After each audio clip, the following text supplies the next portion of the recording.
Gorton, Manchester. It's July 1963, and 16-year-old Pauline Reade is walking to a local dance.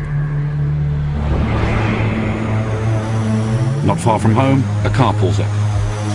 It's driven by a near neighbour, Myra Hindley. Pauline accepts a lift, but she isn't taken to her dance. Instead, Hindley drives Pauline out of the city to Saddleworth Moor.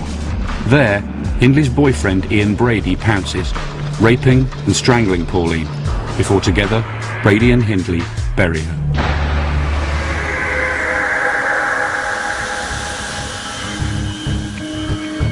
Pauline's murder marked the beginning of a hideous killing spree. 12-year-olds John Kilbride and Keith Bennett and 10-year-old Lesley and Downey followed over the next 2 years. All four were abducted from streets around Manchester, raped, killed, then buried up on the moor. Victim number 5, Edward Evans, was destined for the same grave before police discovered his body at Brady and Hindley's suburban semi and brought the killing to an end.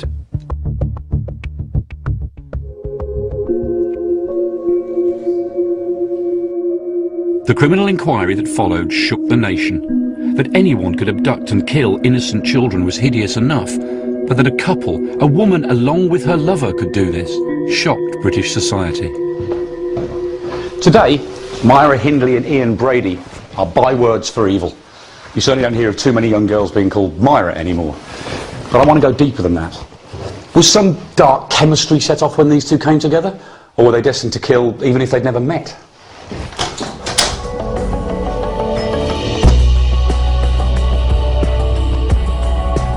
I'm starting my search for answers with the partner whose crimes most enraged the nation, perhaps because she was a woman. What made Myra Hindley so warped that she could abduct children for her partner to rape and kill?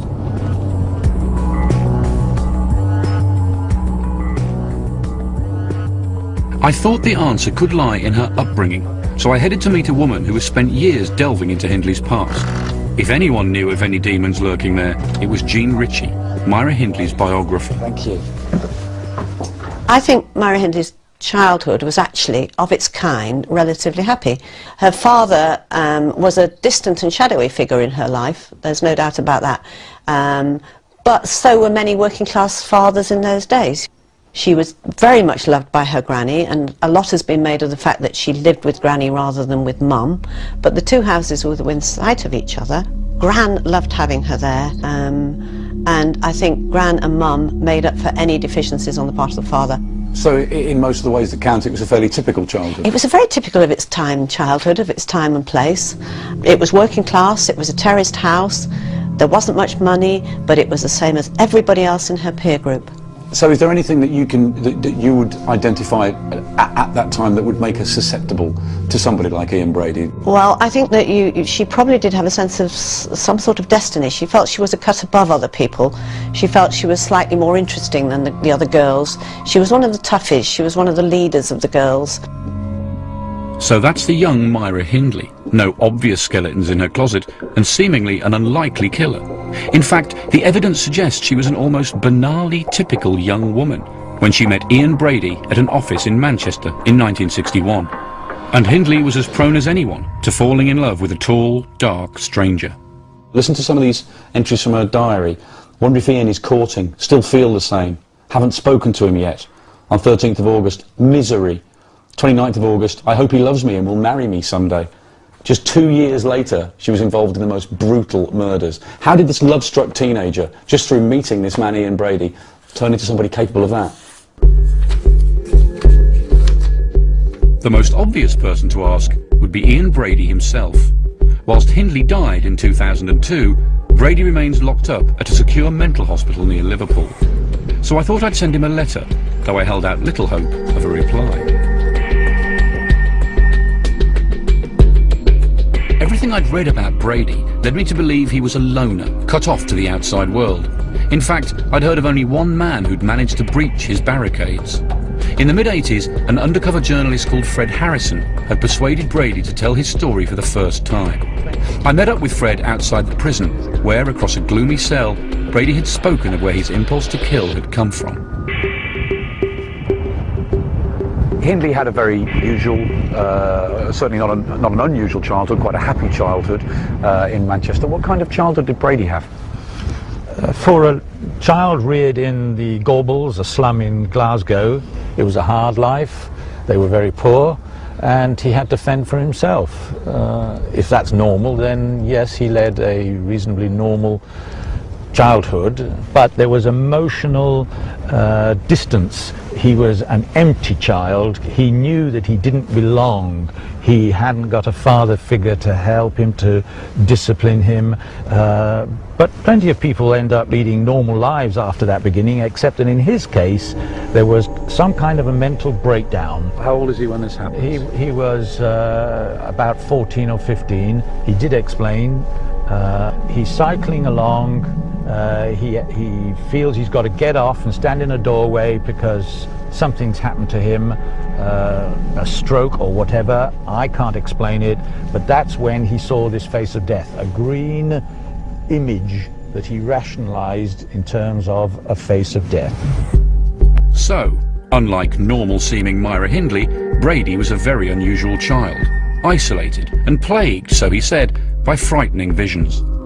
Brady was also a petty thief, and in 1954 the Glasgow courts sent him away from his childhood home to live with his natural mother in Hindley's hometown of Manchester.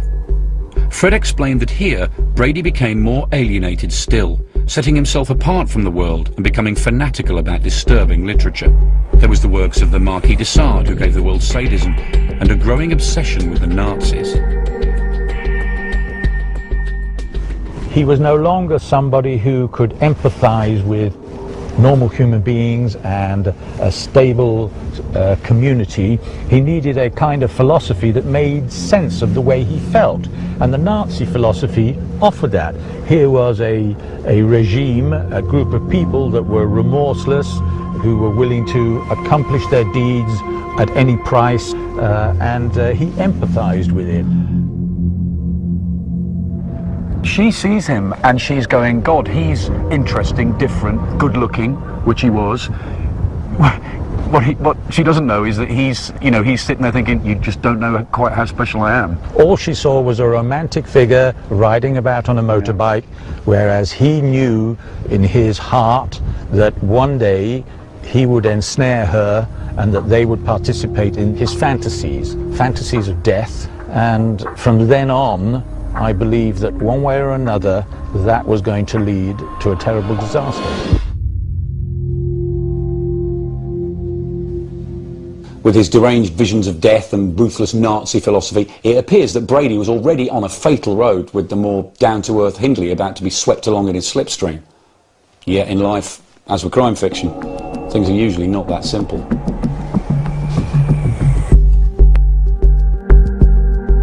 I was about to hear a very different view of who ensnared who, a view that can be read between the lines in Myra Hindley's own words.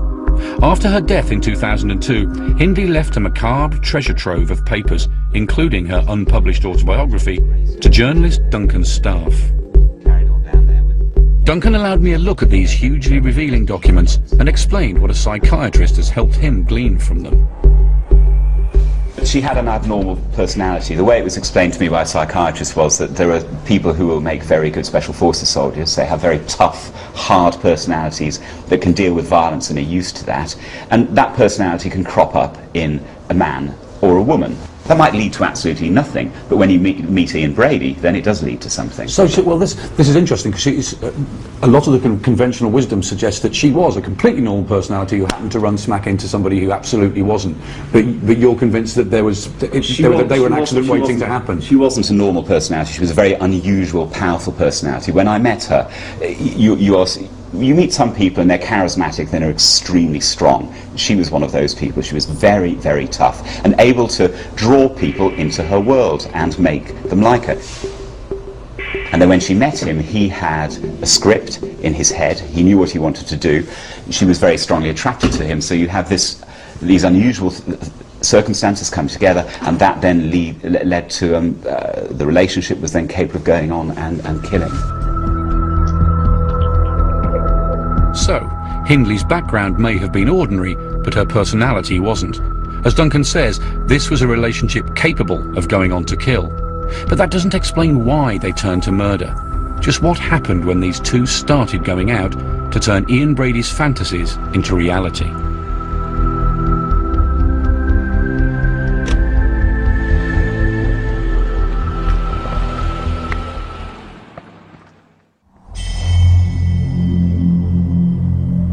Saddleworth Moor, outside Manchester. These were Ian Brady and Myra Hindley's killing fields.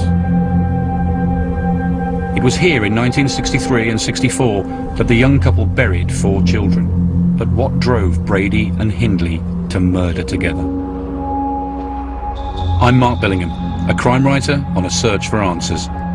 So far, I've learnt that before meeting, Brady held crazed visions of death he associated with wild landscapes, whilst Hindley had an abnormally cold and powerful personality. And I was to learn that Hindley quickly devoted that powerful personality to Ian Brady.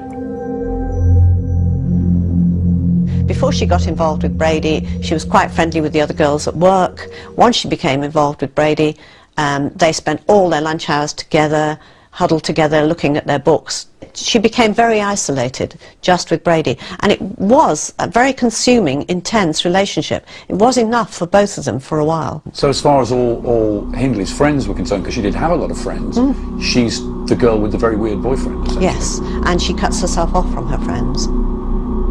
Already, at this early stage in their relationship, the foundations were being laid for a truly terrible killer couple, with Ian the driving force and Myra the front person, initially, for the most mundane of tasks. She pays the bus fare if they're on the bus together. It's always her that pays the fare. If they need fags, she's the one that goes into the shop or the pub and buys them. He waits outside. And this develops, I mean, later on when he decides he wants some guns, it's Myra who has to join a gun club and subsequently illegally buy some guns. When they want to travel around and ultimately carry bodies around, it's Myra who has to get a van and drive, not Ian Brady. She's always the facilitator, the one that allows the things to happen, and she is definitely the front person. For Brady, Hindley was shaping up to be his ideal accomplice. But what did she get out of it? Why did this girl with her average Manchester background suddenly start buying guns, reading Mein Kampf, and planning to transport bodies? I put those questions to Myra Hindley's former prison counsellor and friend, Joe Chapman. It wasn't a big jump, you see. The one thing that she would say, if she was here now, is that they didn't just sit down and start talking Nuremberg rallies and plotting and planning robberies and murders. What they did was normal things. So you've not got this immediate sort of, but a very, very slow indoctrination. So what he went from was, he went from petty crime to, you know what, we could do the perfect robbery. And then it was, well, it ain't going to be the perfect robbery because it's going to be the perfect murder. Ruthless personality or not, I wondered why Hindley didn't run a mile when Brady started talking about the perfect murder. What made her go along with things? So what do you think was going through Hindley's mind during this process when the ante is being upped? What she described to me was lots of confusion. The not knowing. 1 minute there was talks of this, next minute everything was normal, then we're back to it again. But there came a point where some of that excitement, and that's the only way you can describe it, the adrenaline buzz of being a party to something that is so unreal, so bizarre, and it's us, we're the people who are going to commit this. That is what came across to me loud and clear, that there was an element of, this was the difference I'm talking about, this is different. Over 2 years, Brady had gone from talk of petty crime through buying guns and ideas of armed robbery to finally planning murder. With Hindley excited by this new, different life, the terrible crimes of the Moor's murderers were about to begin, and the setting would be Saddleworth Moor. Before, they had come here to take photos with Brady's camera, get drunk and plot. Now, on the 12th of July 1963, they drove 16-year-old Pauline Reade here to be killed. Exactly what happened to Pauline would remain a mystery for more than 20 years, before a 1980s police investigation extracted confessions from Hindley and Brady. Former Detective Chief Superintendent Jeff Knupfer interviewed the killer couple for that investigation. Why Pauline Reade? Why did they select Pauline Reade? They were going out to abduct a child, and it just happened to be Pauline Reade. He was on a motorcycle behind her in the vehicle she was driving, and the idea was he would flash the headlights when a suitable victim came along. Right. And actually, Pauline Reade was the second child they came across. The first one was a next door, I think I'm right in saying next door one neighbour. Right. Now Pauline Reade was a neighbour as well, but a little bit further away. So Pauline would have known Myra? Oh, recognised absolutely, Myra? absolutely, yeah. And of course, the moment she said, there was some discussion because she was on her way to a dance, Pauline, and of course, Myra said, "Well, I've lost a glove. Will you come and help me look for it?" So that was it. So they actually drove up to this spot here, just near the rocks there, right, on the horizon, and it was only at that stage because Brady followed behind on the motorcycle, and of course, when they stopped. Hindley introduced Pauline, or introduced Brady to Pauline, and vice versa, and he took her up onto the top there. Right, and so basically that established the pattern of the killings. Yes, it did. The murder of Pauline Reade on Saddleworth Moor was a first test for Hindley and Brady's killing creed, and it was a test they passed. Brady was capable of physically killing someone, and Hindley was able to make it happen, delivering a girl she knew into her lover's hands. Hindley later claimed in her unpublished autobiography that she was an unwilling accomplice. The evidence suggests otherwise.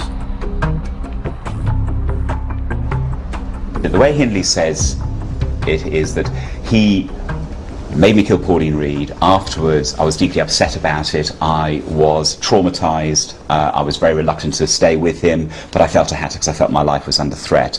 I'm not sure that's credible, and nor does the psychiatrist who looked at her work with me, because there's no evidence of post-traumatic stress disorder. She doesn't run to the police. She doesn't seem to have deviated from a normal day-to-day life. A normal person with normal tolerance of violence, when exposed to something like that, would probably go to pieces, and she didn't go to pieces. Their relationship endured.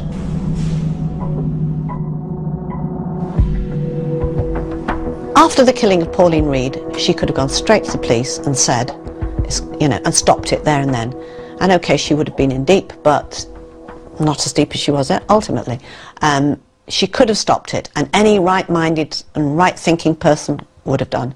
He now thought he could walk on water. He'd got Myra working for him. She was helping him abduct children. Because of her involvement, they abducted children far more easily than a strange-looking man could ever abduct children. You know, you bring your children up, particularly in that era, all those years ago, you bring your children up not to go off with strange men. You don't say anything about perfectly normal women. Hindley was the killing partner Brady must have dreamt about. Not only willing to go along with his murderous fantasies, but with a personality ruthless enough that she would assist him again and again. Whilst the fact that she was a woman and more socially skilled than the oddball Brady meant that she would be able to abduct far more easily than he ever could have done. For Hindley and Brady, the murder of Pauline Reade had established a blueprint, because this killing couple weren't satisfied with committing just one murder. Their next victim was John Kilbride. The 12-year-old was picked up by Hindley at Ashton Market, just outside Manchester, in November 1963.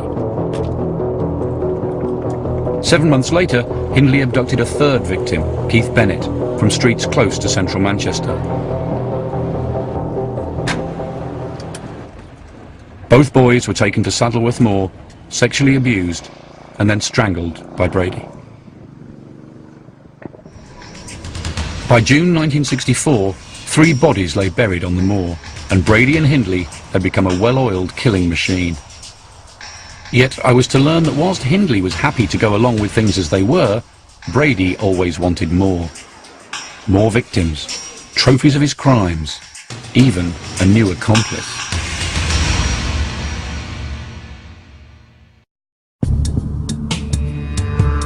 I'm Mark Billingham, a crime writer on the trail of Britain's most infamous killer couple, Ian Brady and Myra Hindley. By June 1964, the pair were in the middle of their killing spree, and 3 children had been the victims of highly organised murders. In fact, Hindley and Brady took such care disposing of evidence that it would be the 1980s before 2 of these murders were proved. Former detective Jeff Knupfer helped lead that 80s investigation and remembers being surprised by the remarkable attention to detail of Brady in particular. I think he was probably 10 or 20 years ahead of his time. He was absolutely forensically aware to the nth degree. I mean, quite remarkably so. He drew up these disposal plans when they committed a murder, and he would have things on the plan such as count buttons. You know, all the clothing was burned, or all the relevant clothing was burned. Murder weapons were disposed of, either burned or destroyed in some other way. Oh, he was absolutely meticulous. The idea of careful planning seems crucial to understanding Brady and Hindley.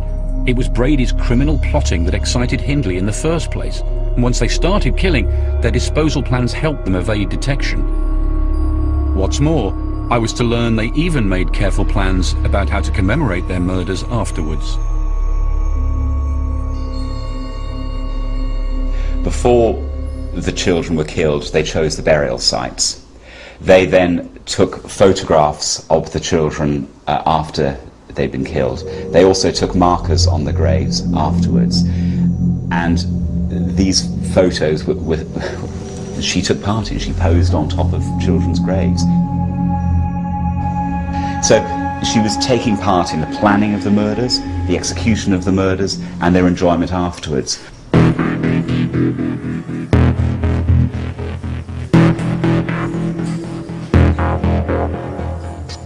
One of the most shocking things about Hindley and Brady is just how much they enjoyed their crimes.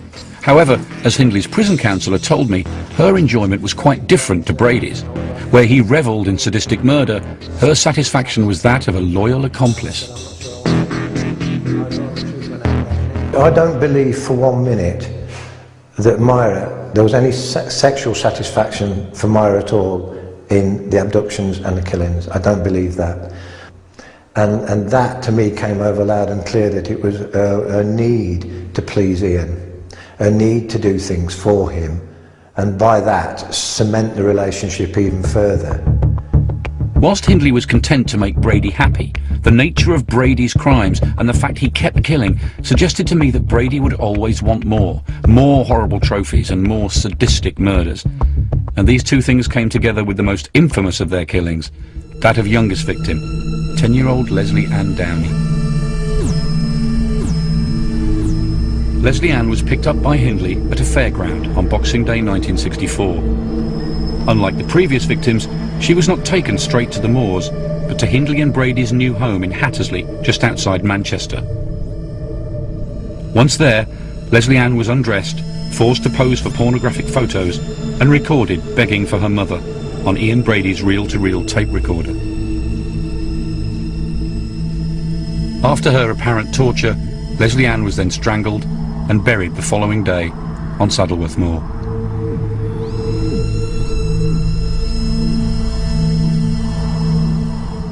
The murder of Lesley Ann marked an increase in sexual sadism, again something that Hindley went along with willingly.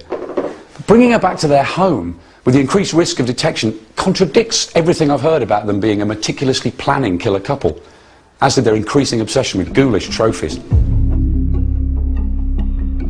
I wondered what to make of this contradiction, so I headed to meet a serial killer expert, Dr. David Holmes. I wanted to know too how the sordid killings themselves fitted with Ian Brady's idea of the perfect crime.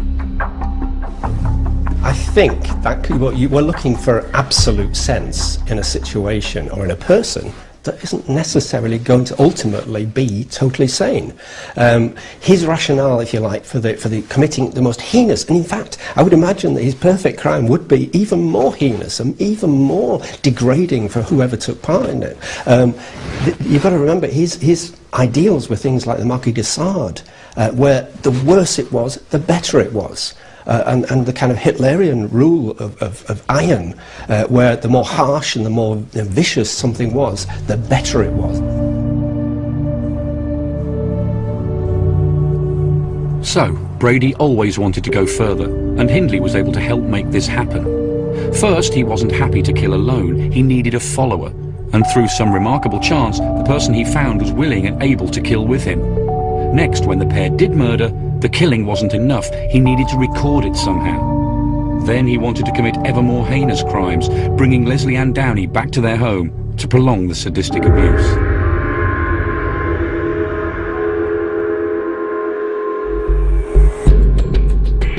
Incredibly, after the murder of Lesley and Downey, Brady attempted to up the stakes yet again. He tried to involve a new accomplice. The man he chose was David Smith, husband of Myra's sister Maureen. But I was to learn that by trying to expand the killer couple, Ian Brady would destroy it.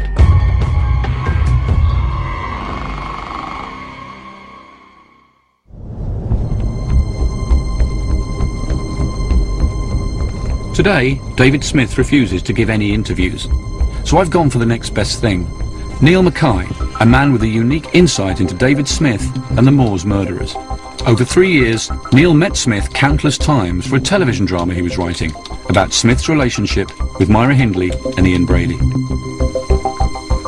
I think it was deliberate on Brady's part to draw Dave Smith in. I think he witnessed Dave get angry and have a bit of a fight on one occasion, and as a result of that, I think there was things about Dave Smith that impressed him.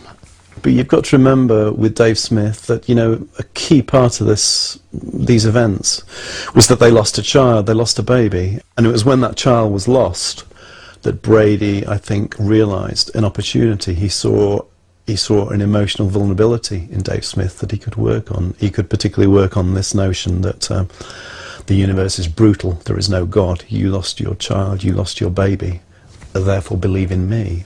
And Myra felt that she was losing Brady to Dave Smith and was profoundly jealous of that, I think. Neil also explained how Dave Smith thought Brady's murderous cunning had been overplayed, largely by Brady himself. And the final murder revealed how disorganised this once meticulous killer had become. Most of it, I think, Dave will bear out, and the murder of Edward Evans bears this out. It was a sort of shambles, it was accidental, and towards the end of his sort of killing, he became careless and casual, and as Dave has said, he was losing it towards the end. The murder of Edward Evans was quite different to the previous four, which had got ever more sadistic up to the killing of Lesley and Downey.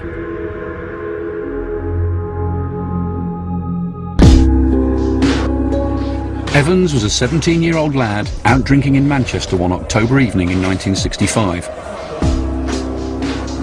when he was picked up by Brady and Hindley. Somehow, the couple convinced him to come back to their house at 16 Wardlebrook Avenue. Later that evening, Hindley invited David Smith round and deliberately led him into the kitchen just as Brady was plunging an axe into Evans's head. But Smith wasn't to join the killer couple. After helping Brady and Hindley clean away the evidence, he called the police. That is what absolutely fascinates me, in that up to that point the killings had been meticulously planned and carried out. He cleaned up after himself with almost, forensic detail that was ahead of its time, and yet, as you say, the killing of Edward Evans was sloppy and messy. And why do you think he did lose it in that way? He was drinking a lot. I think that he wasn't sure about whether he was about continuing his relationship with Myra, as he himself said. He once upon a time she used to stand up to him, and then latterly he would have to say to her, I have to remind her to argue with me. He didn't have to do that with Dave Smith. Dave stood up to him and in many ways became a better bet for him than Myra. despite what everybody keeps telling me about how in control of everything Brady was and how clever he was, the idea of him losing it in some way, drinking heavily, is a very compelling one. I mean, how stupid does someone have to be to invite somebody into their house, murder somebody in front of their eyes, and then expect them not to go to the police? The Brady who killed Evans was very different to the Brady of the previous murders. This time, he had helped pick up the victim himself, so Myra's role was less crucial, whilst the killing itself, bloody and at their home, was far riskier than the previous 4. Yet criminal psychologist David Holmes told me these developments are not uncommon with serial killers. The idea that he suddenly lost, if you like, full control and was taking massive risks is something you do see amongst serial killers. You know, they get a little bit more clever, they get a little bit more sort of aware of problems that might encounter based on previous experience, but in the same breath they become more confident. I got away with that, I can do more. And of course, being someone who is absorbed by power and control, Brady thought at that point he could more or less do anything and get away with it. But he desperately wanted a little army around him, and this was, if you like, you know, stretching out that one bit too far to try and get David Smith in. When the killer duo tried to become a killer trio, their dreadful little world came crumbling down. With Hindley resentful of Smith invading her relationship and the prospect of a lifetime in prison looming, it might be expected that the killer couple would turn against each other. Yet I was about to learn that exposure of their crimes to the world actually brought the pair back together and allowed them to keep the full horror of their crimes secret for 2 decades.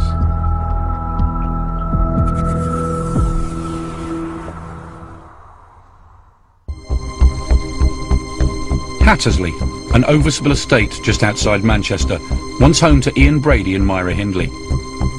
I'm Mark Billingham, a crime writer, and I've come here to find out how the Moors murderers' killing career came to an end.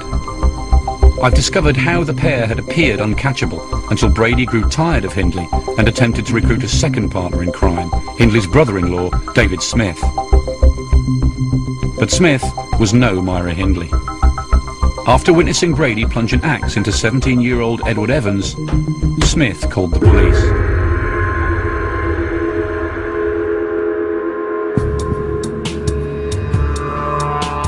Detective Ian Fairley was one of the police officers who responded to that call on the 7th of October 1965. I wondered what he made of the killer couple at the very moment their world came crashing down. So what did you make of Brady and Hindley when you first walked in there? What did they appear to be like as a couple? General, local business couple, quite respectful. Brady was not disrespectful, he wasn't. No shouting and swearing or anything like that. It transpired that Hindley's grandmother was asleep in the bedroom upstairs, but there was a bedroom that was locked. So it doesn't look like you've got Brady downstairs in his underpants, you've got the grandmother upstairs. It doesn't look like a murder scene, right? Not at all. Not at all. The place looked clean. There was no visible, to the naked eye, there was no visible sign of anybody. In fact, there had been anything untoward. The place looked clean. Then Brady, who was still in bed, said to her, "Here, you've got to get them the keys." And she then produced the keys. They went upstairs, and that's when they found the body of Edward Evans. Edward Evans' body was trussed up in a fetal position, tied up in that way, and he was in a plastic bag. So they're cool and collected. Right. They know you're searching the house. They know there's a body upstairs. They know. Did that demeanour change when you came back downstairs once you'd found Edward Evans' body? Well, the demeanour didn't change, but of course they knew there was a body upstairs, but they also knew the grandmother was upstairs. She was lying asleep in bed in the bedroom next door. It was like, it's almost an everyday thing. The pair, who seemed to have so utterly lost control with the wild, reckless murder of Edward Evans, had regained their composure. Ian showed me around Hyde Police Station, where Brady and Hindley were brought, and above it, the old magistrates' court, where the two were remanded. And he explained how Hindley and Brady closed ranks under police questioning. Her favourite saying was, I didn't do anything, Ian didn't do anything, we didn't do anything, it's that Smith. That's any time you spoke to her and like that was the some response that you got from her. She was very confident. And not just confident. It became clear to police officers just how unfeeling Hindley could be too, when she was played the tape of Lesley and Downey begging for her mother.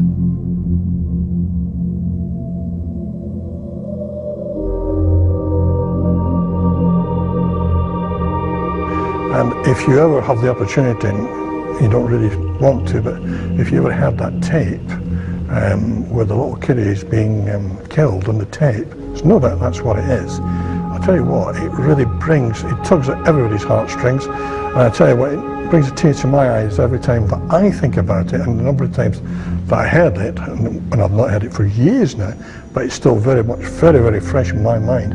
And she never twitched one little bit when that was played to her. This is the Myra Hindley and Ian Brady that would be forever remembered. The unemotional slaughterers of children, soon to be seen on the front pages of newspapers around the world. In April 1966, the Moors murderers came to trial, accused of 3 murders.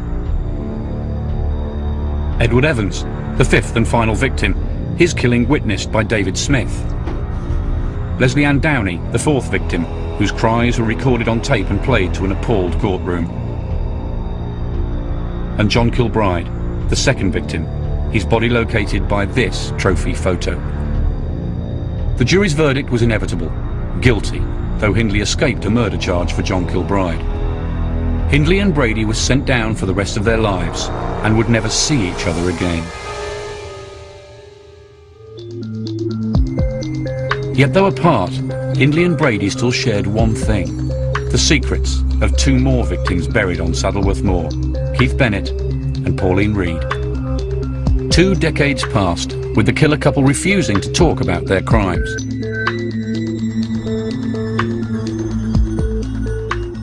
But then, in the mid-80s, undercover reporter Fred Harrison started talking to Brady at Gartree Prison and realised that Brady might be persuaded to speak. You always need something that's working for you, and in the end I realised what it was, and so I was able to play on that, on his Achilles heel. Which was? Which was that he didn't want Myra out of the nick. They corresponded initially, but then she decided she wanted to break away and didn't want any more to do with him and started to badmouth him.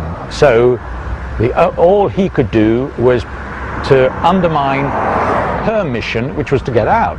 And for her to get out, she had to show that she, first of all, wasn't a willing participant in whatever happened, and secondly, even if she was now converted and a decent person, a good Catholic girl, he had to checkmate that strategy of hers, and the only way he could do it, she was complicit in what had happened, and anyway, what about the other bodies?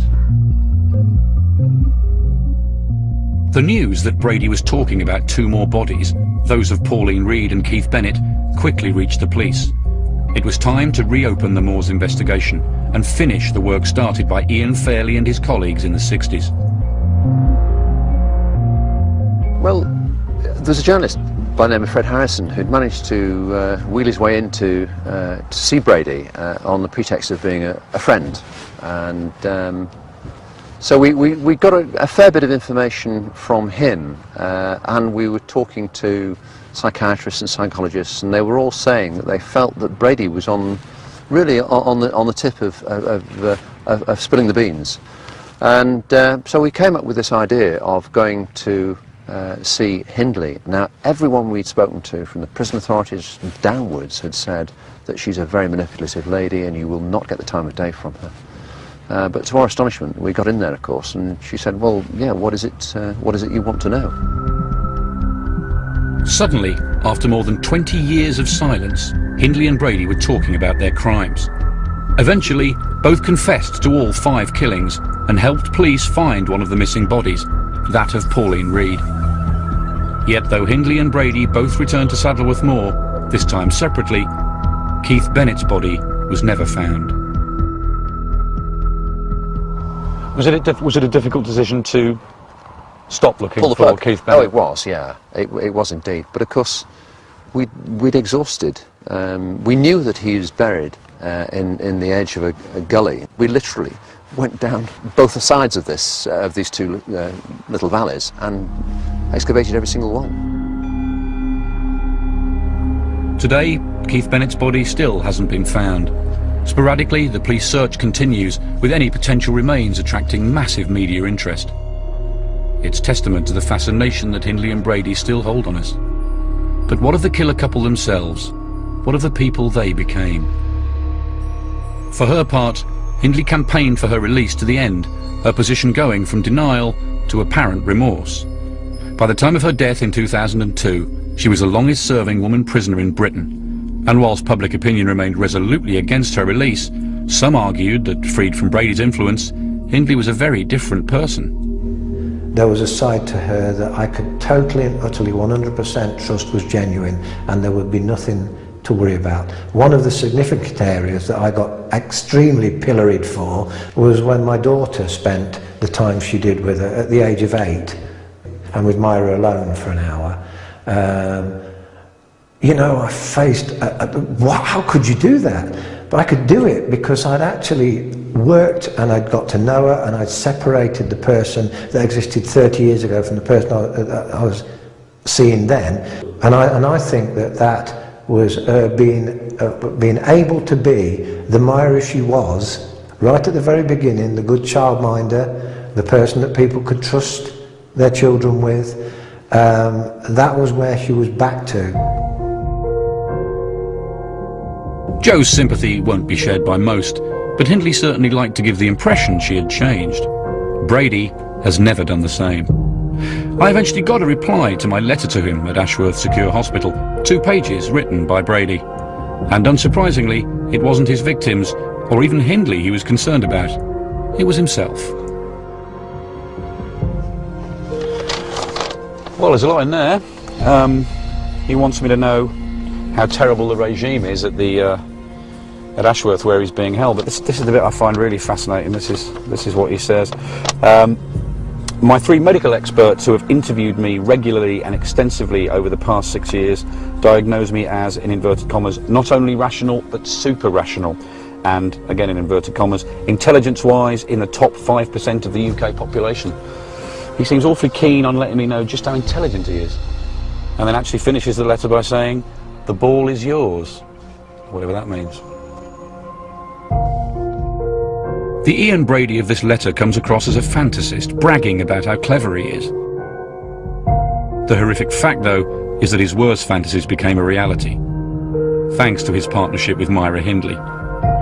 And from all I've learnt on this journey, I've come to believe that Brady not only couldn't, but wouldn't have committed such appalling crimes alone. The 2 of them coming together, they were far greater than the sum of their parts in terms of the evil that they brought. Far greater. She facilitated him, he brought to the party the need and the urge to kill. She brought the ability to do it. I think if they'd never met, I think Brady would have been involved in something fairly heinous, and his sadism would have probably meant that he would have turned on, you know, young boys or whoever at some point in his life. In the case of Hindley, she would have adapted, but she would have possibly adapted to someone who was not of the ordinary. She would still be enchanted by the brutal. So she would probably have ended up with somebody who's a local gang member or somebody who ran drugs or what have you. Myra wanted something more, and she was not really excited by the ordinary.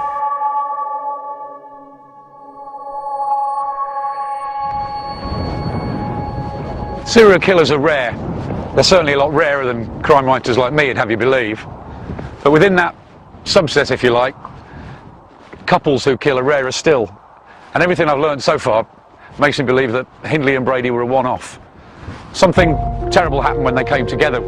Something that started off with genuinely tender feelings, I think, certainly as far as Hindley was concerned, and then changed into something monstrous. Because as a unit, Brady and Hindley were a monster, every parent's worst nightmare. You could even say that as a killer couple, Hindley and Brady were unstoppable. Without Brady's mistake of inviting a 3rd person to join the killing, who knows how many more bodies Myra Hindley and Ian Brady would have buried under these moors.